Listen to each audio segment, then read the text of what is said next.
अस्सलाम वालेकुम friends, fourth question हमारे सामने ट्रिग्नोमेट्रिक इक्वेशन को सॉल्व करने के लिए मौजूद है और यहाँ पर लकीली पहले से ही हमारे पास एक ही ट्रिग्नोमेट्रिक फंक्शन है यानी कि कॉस, तो हमें ये आसानी के साथ सॉल्व कर लेना चाहिए। यहाँ पर अगर हम देखें तो ये 1 थीटा है, मगर यहाँ कॉस 2 थीटा, तो आप जानते हैं कॉस 2 थीटा के 3 फॉर्मूले होते हैं, तो जाहिर सी बात है उन तीनों फार्मूलों में से हमें वो फॉर्मूला अप्लाई करना है जिसमें सिर्फ कॉस आता हो। और वो तीनों फॉर्मूले हम पिछले एपिसोड्स में, पिछले जो चैप्टर्स थे उनमें बहुत तफसील से डिस्कस कर चुके हैं। कॉस 2 थीटा के 3 फॉर्मूलों में एक होता है cos square theta minus sine square theta, एक होता है 1 माइनस 2 साइन स्क्वायर थीटा और आखिरी होता है 2 कॉस स्क्वायर थीटा माइनस 1। तो मैं यहाँ पर कॉस 2 थीटा की जगह लिखने जा रहा हूँ 2 कॉस स्क्वायर थीटा माइनस 1, ताकि हम कॉस पर ही रहें।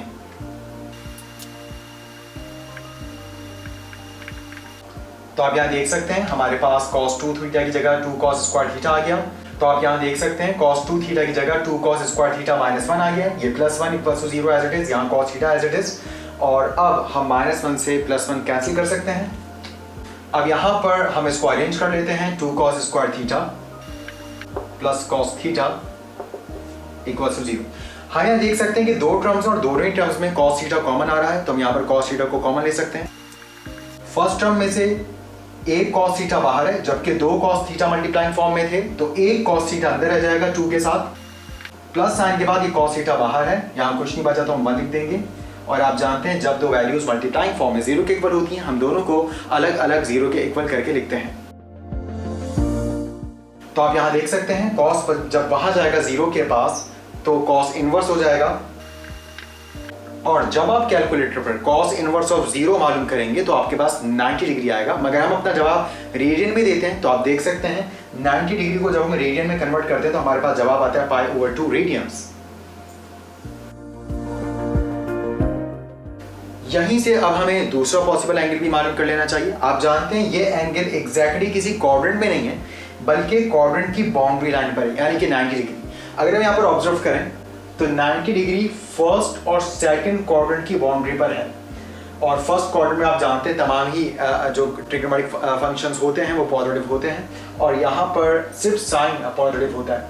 तो अगर आप 90 के बाद 180 डिग्री देखें कॉस पर, तो ये आपके पास -1 आता है, जबकि अगर आप cos 270 डिग्री कैलकुलेट करके देखें तो ये आपके पास 0 डिग्री आता है।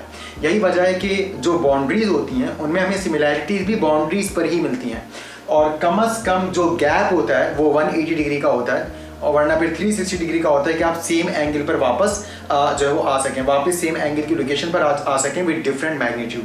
तो यहाँ पर 90 डिग्री और 270 डिग्री दोनों पर ही cos 0 के इक्वल होता है, जबकि अगर आप cos 180 डिग्री कैलकुलेट करेंगे तो आपके पास -1 आएगा, और अगर आप cos 0 डिग्री या cos 360 डिग्री कैलकुलेट करेंगे तो आपके पास जवाब +1 आएगा। यानी कि cos 0 या cos 360 +1 होता है, क्योंकि cos पहले और चौथे दोनों ही क्वाड्रेंट्स में पॉजिटिव होता है। यही वजह है कि इन दोनों की बाउंड्री पर भी ये पॉजिटिव ही होगा, मगर cos बाकी सेकंड एंड थर्ड क्वाड्रेंट्स में नेगेटिव होता है। यही वजह है कि इन दोनों की बाउंड्री पर यानी कि 180 डिग्री पर cos की वैल्यू -1 होती है। तो इधर +1, इधर -1, इधर cos 0, इधर भी cos 0 है। तो यहीं पर एक और पॉसिबल जवाब हमारा है 270 डिग्री। तो आप और करके थीटा इक्वल्स टू 270 डिग्री लिख सकते हैं, मगर 270 डिग्री को अगर आप रेडियन में कन्वर्ट करें तो ये बनता है 3π/2 रेडियंस। उसके बाद अब यहाँ पर हम बात करते हैं जो दूसरा पॉसिबल हमारे पास जवाब आने वाला है। तो यहाँ पर +1 को उठा के उधर शिफ्ट करते हैं, 2 इधर मल्टीप्लाई कर रहा है, वहां पे जाके डिवाइड करेगा। अब हम cos को उठा के वहां शिफ्ट करेंगे तो cos इनवर्स हो जाएगा, और आप देख सकते हैं इस वक्त हम cos इनवर्स लेने जा रहे हैं एक नेगेटिव वैल्यू का, यानी कि cos थीटा की वैल्यू नेगेटिव है। तो कैलकुलेटर पर तो वैसे आप जवाब ले ही आएंगे, मगर आपको कॉन्सेप्ट से भी इस बात का पता होना चाहिए कि cos 2 ही क्वाड्रेंट्स में नेगेटिव होता है, एक सेकंड क्वाड्रेंट में और एक थर्ड क्वाड्रेंट में। यानी कि हमारे पास 2 पॉसिबल जवाब आएंगे, एक सेकंड क्वाड्रेंट का और एक थर्ड क्वाड्रेंट का। तो अगर हम कैलकुलेटर पर cos इनवर्स ऑफ -1/2 लेकर देखेंगे तो यकीनन हमारे पास ये 120 डिग्री आएगा। तो 120 डिग्री को अगर हम रेडियन में कन्वर्ट करें 120 डिग्री जो कि सेकंड क्वाड्रेंट का एंगल होता है, 120 डिग्री रेडियन में 2π/3 रेडियंस के इक्वल होता है। तो यहाँ पर हमारे पास एक और पॉसिबल जवाब आ चुका है 2π/3। साथ ही साथ अब हमें इस आंसर की मदद से भी एक और जवाब लाना होगा, और आप जानते हैं कि ये एंगल यानी कि 120 डिग्री सेकंड क्वाड्रेंट में मौजूद है और हमें अब थर्ड क्वाड्रेंट का एंगल जानना है। तो हम देख सकते हैं कि अगर आप थर्ड क्वाड्रेंट का एंगल जानना चाहते हैं तो उसके लिए 180 में थीटा प्लस करना पड़ता है, मगर हमारे पास जहन में होनी चाहिए कि थीटा एक्यूट एंगल है, जबकि यहाँ पर ये 120 डिग्री है और यहाँ पर जो थीटा है उसका एक्यूट एंगल होना जरूरी है, यानी कि 0 डिग्री से लेकर 90 डिग्री तक। तो ये एक्यूट एंगल इस वजह से नहीं है 2π/3, जिसको हम जान चुके हैं कि असल में 120 डिग्री है। तो 2π/3 का मतलब 120 डिग्री, और 120 डिग्री ऑब्ट्यूज एंगल है, यानी कि ये सेकंड क्वाड्रेंट का एंगल है। तो अब अगर हम ये जानना चाहते हैं कि एक्चुअली थीटा है क्या, तो हमें बात पता है कि सेकंड क्वाड्रेंट का एंगल आता है 180 में से थीटा माइनस करने से। इट मींस कि 180 में से थीटा माइनस हुआ होगा तभी तो 120 डिग्री आया होगा, क्योंकि हमारे पास इस वक्त 120 डिग्री एंगल आया है। तो 120 डिग्री सेकंड क्वाड्रेंट का एंगल है। सेकंड क्वाड्रेंट का एंगल थीटा नहीं होता, बल्कि सेकंड क्वाड्रेंट का एंगल 180 माइनस थीटा होता है। तो यही वजह है कि हमने सेकंड क्वाड्रेंट के एंगल को 180 माइनस थीटा लिखा। अब जब 180 उधर शिफ्ट करेंगे तो वहां जाके 180 माइनस में हो जाएगा, और जब हम 120 को 180 में से माइनस करेंगे तो हमें मिलेगा -60 डिग्री, और -60 डिग्री को भी आप रेडियन में लिख सकते हैं अगर आप चाहें तो। बहरहाल हमें यहाँ पर रेडियन में लिखने की जरूरत नहीं है, क्योंकि असल में हमारा मकसद था फर्स्ट क्वाड्रेंट का एंगल जानना। नेगेटिव से नेगेटिव अगर हम कैंसिल कर दें तो थीटा की वैल्यू हमारे पास 60 डिग्री यहाँ पर आ रही है। अब यहाँ पर 60 डिग्री का मतलब यह है कि हम इंटरेस्टेड थे थर्ड क्वाड्रेंट का एंगल जानने के लिए। तो एंगल ऑफ थर्ड क्वाड्रेंट जानने के लिए 180 में इस 60 डिग्री को हमें प्लस करना पड़ेगा।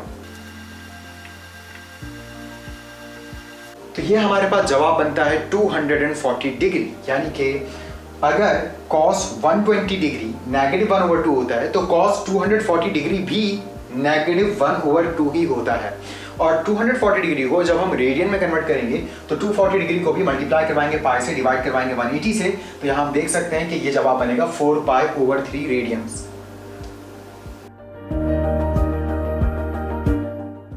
तो फाइनली 4 जवाब इस वक्त हमारे सामने हैं। पहला जवाब बाउंड्री लाइन से बिलोंग करता था फर्स्ट एंड सेकंड क्वाड्रेंट की, तो अगला पॉसिबल जवाब भी बाउंड्री लाइन पर ही हमें मिला, यानी कि 90 डिग्री एंड 270 डिग्री। उसके बाद यहाँ पर हमें जवाब मिला 120 डिग्री, और 120 डिग्री से ही अगला जो हमें उससे रिलेटेड एंगल मिला सेम वैल्यू का, वो मिला हमारे पास 240 डिग्री, जिसको हमने रेडियन में कन्वर्ट करके लिख दिया 4π/3।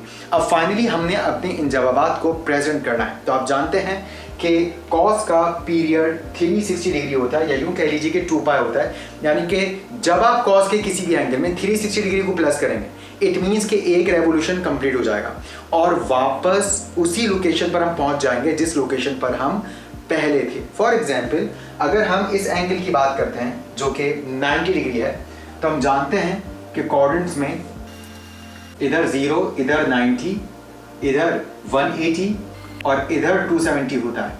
तो जब 90 डिग्री से हम 360 डिग्री की पूरी कंप्लीट रेवोल्यूशन करेंगे तो वापस 90 डिग्री पर आ जाएगा। It means 90 degree plus 360 degree वापस यहीं पहुंच गया।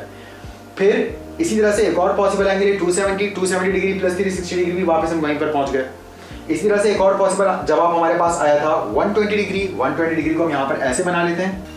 फॉर एग्जाम्पल ये है 120 डिग्री, इसमें भी अगर हम 360 डिग्री प्लस करें तो वापस 360 डिग्री का मतलब है एक कंप्लीट रेवोल्यूशन वापस हम इसी जगह पर पहुंच जाएंगे। वो अलग बात है कि 360 प्लस 120, अब जब ये एंगल बनेगा तो ये 480 डिग्री बनेगा, मगर जो cos 120 डिग्री का जवाब होगा एग्जैक्टली वही जवाब 480 डिग्री का भी होगा। यही वजह है कि हम इन पीरियड्स का इस्तेमाल करते हैं ताकि हम एक जर्नल सॉल्यूशन सेट यहाँ पर शो कर सकें जो कि तमाम पॉसिबल जवाबात को आपके सामने एक तरह से अपीयर करे। जैसे जैसे आप n मतलब नंबर ऑफ रेवोल्यूशंस, जैसे जैसे आप n में वैल्यूज पुट करते जाएंगे वैसे वैसे आपके पास जवाबात आते चले जाएंगे। तो अब हम यहाँ पर इस पूरे सॉल्यूशन सेट को यहाँ पर प्रेजेंट करते हैं। तो ये आ गया हमारे पास सबसे पहले पीरियड जो कि cos का है और n का मतलब नंबर ऑफ रेवोल्यूशन। सबसे पहले जवाब हमारे पास आया था π/2, तो हमने यहाँ π/2 लिखा। यूनियन के बाद अब हम अगला जवाब लिखेंगे हमारे पास अगला जवाब था 3π/2, तो यहाँ पर अब हम 3π/2 पुट कर देंगे। फिर हमारे पास यूनियन आ जाएगा। अब हम तीसरा जवाब पुट करेंगे जो कि था 2π/3, और फिर उसके बाद हमारे पास एक और पॉसिबल जवाब आया था 4π/3। अच्छा जी, तो जैसा आपने देखा हमने यहाँ पर इन चारों ही जवाब को कॉस के जो भी पीरियड था उसके मुताबिक हमने मेंशन किया।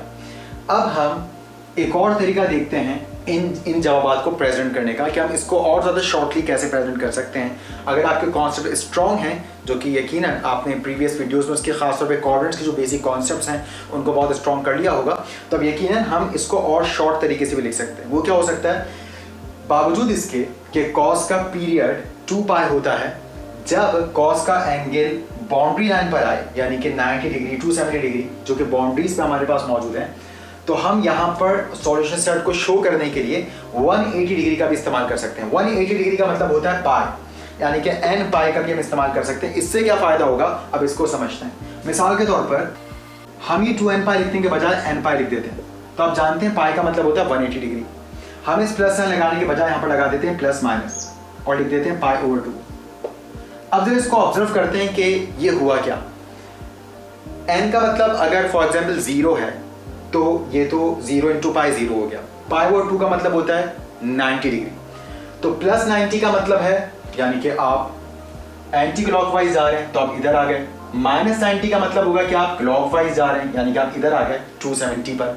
तो जब आप 0 यहाँ पर पुट करते हैं तो आपके पास ये दोनों एंगल्स एक साथ आ जाते हैं। इट मीन्स कि ये एक्चुअली इन दोनों सॉल्यूशन सेट्स की समरी है। ये दोनों सॉल्यूशन सेट इस सेट में मौजूद हैं, इसलिए हम इसको ऐसे भी प्रेजेंट कर सकते हैं। बिल्कुल वैसे फॉर एग्जांपल अगर हम एक बार 180 डिग्री का रेवोल्यूशन करते हैं, यानी कि n की वैल्यू 1 है, तो 180 डिग्री में जब हम 90 प्लस करते हैं तो आप देख सकते हैं 180 प्लस 90 बनेगा 270, और 180 में से अगर हम 90 माइनस करते हैं तो 180 माइनस 90 बनेगा 90 डिग्री। बिल्कुल वैसे ही अगर हम n को 2 मान लेते हैं तो ये बनेगा 2π, मतलब यहाँ पर 2 बार 180 बन गया 360 डिग्री। 360 डिग्री में जब हम प्लस करेंगे π/2 90 डिग्री को तो बनेगा 450 डिग्री, मगर ये 450 डिग्री एग्जैक्टली यहीं पर तो आएगा जिधर 90 डिग्री है। बिल्कुल वैसे ही अगर हम 360 डिग्री में से माइनस कर देते हैं यहाँ पर 90 डिग्री, देन फिर हम वापस यहीं पहुंच जाएंगे 270 डिग्री पर। इट मीन्स इन दोनों की जगह हम अगर इसे लिख दें तो शॉर्टली हम अपने आंसर को प्रेजेंट कर सकते हैं, और अगर हम चाहें तो ऐसे भी जवाब प्रेजेंट कर सकते हैं। इस तरह से भी जवाब को प्रेजेंट करना गलत नहीं है, मगर और अगर हम बात करें बेस्ट वे की, ज़रा ज़्यादा बेहतर तरीके की, तो उसको जितना आप मिनिमाइज फॉर्म में अपना जवाब प्रेजेंट कर सकते हैं उतना ज़्यादा आपको फ़ायदा होगा। बिल्कुल वैसे ही अब हम इसकी भी समरी यहाँ पर बना सकते हैं, यूनियन। अब अगर हम इधर बात करें तो 2π/3 का मतलब हमें पता था 120 डिग्री। ये एंगल हमारे पास आया था 120 डिग्री जो कि रेडियन में कन्वर्ट होने के बाद बना 2π/3, और ये हमारे पास आया था 240 डिग्री। तो अगर हम यहाँ पर इसको 2n पाई करके प्लस माइनस 2π/3 लिख दें, यानी कि 120 डिग्री लिख देते हैं, तो देखते हैं कि क्या होता है। तो फॉर एग्जाम्पल 2π तो मतलब 360 डिग्री का रेवोल्यूशन है। फर्स्ट कर लीजिए एक भी रेवोल्यूशन नहीं हुआ, यानी कि n की वैल्यू 0 है। तो 0 में जब हम प्लस करेंगे 120 डिग्री तो हमारे पास 120 डिग्री आएगा, जो कि एग्जैक्टली हमारे पास यहाँ पर मौजूद है 120 डिग्री जो कि हमने देखा था यहाँ पर 2π/3 रेडियन आया था। बिल्कुल वैसे अगर हम 0 में से माइनस करते हैं 120 डिग्री तो 0 माइनस 120 डिग्री का मतलब है कि आपको 120 डिग्री क्लॉकवाइज रेवोल्यूशन पर चले जाएं। तो 120 डिग्री के हम क्लॉकवाइज रेवोल्यूशन पर जाएंगे तो इधर 90 डिग्री का रेवोल्यूशन होगा तो 270, फिर मजीद 270 में से अगर आप 30 माइनस कर दें तो आप कहाँ पहुंच गए, 240 डिग्री पर पहुंच गए। यानी कि वो उसी 240 डिग्री पर जिसको हमने बाय कॉन्सेप्ट एक सेकंड क्वाड्रेंट की मदद से थर्ड क्वाड्रेंट का एंगल मालूम किया था। लेकिन अगर हम इसको इस तरह से प्रेजेंट कर दें और इसी जवाब को हम इस अंदाज से लिख दें तो आप देख लीजिए कि खुद ब खुद हम 240 डिग्री पर भी पहुंच रहे हैं। बिल्कुल वैसे ही अब अगर हम n को 1 मान लें, यानी कि एक कंप्लीट रेवोल्यूशन हो चुका है 360 डिग्री का, तो 360 डिग्री में जब हम प्लस करेंगे 120 डिग्री तो यकीनन बनेगा 480 डिग्री, मगर 480 डिग्री एग्जैक्टली उसी पोजीशन पर आएगा जिस पोजीशन पर 120 डिग्री था, यानी कि 480 और 120 डिग्री एक ही बात है। इसी तरह से अगर हम 360 डिग्री में से माइनस कर देते हैं 120 डिग्री तो आपकी कैलकुलेशन बिल्कुल हो चुकी होगी, वापस हम पहुंच गए हैं 240 डिग्री पर। इसका मतलब ये हुआ कि इन दोनों को मर्ज कर दिया हमने इसमें और इन दोनों को मर्ज कर दिया हमने इसमें, तो इस अंदाज से हम इसकी जगह ऐसे भी जवाब प्रेजेंट कर सकते हैं।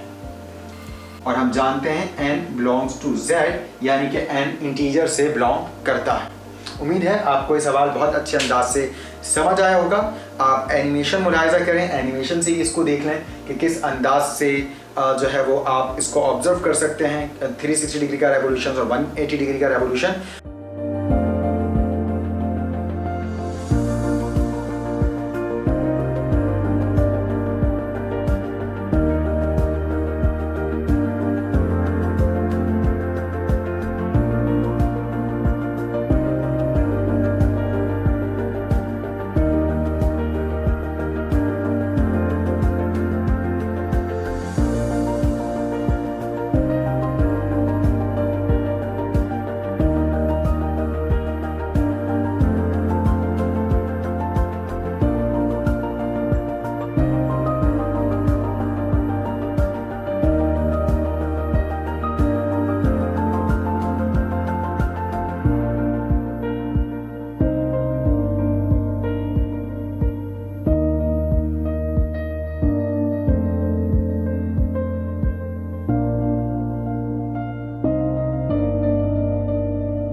इंशाल्लाह मिलते हैं नेक्स्ट एपिसोड में। अल्लाह हाफ़िज़।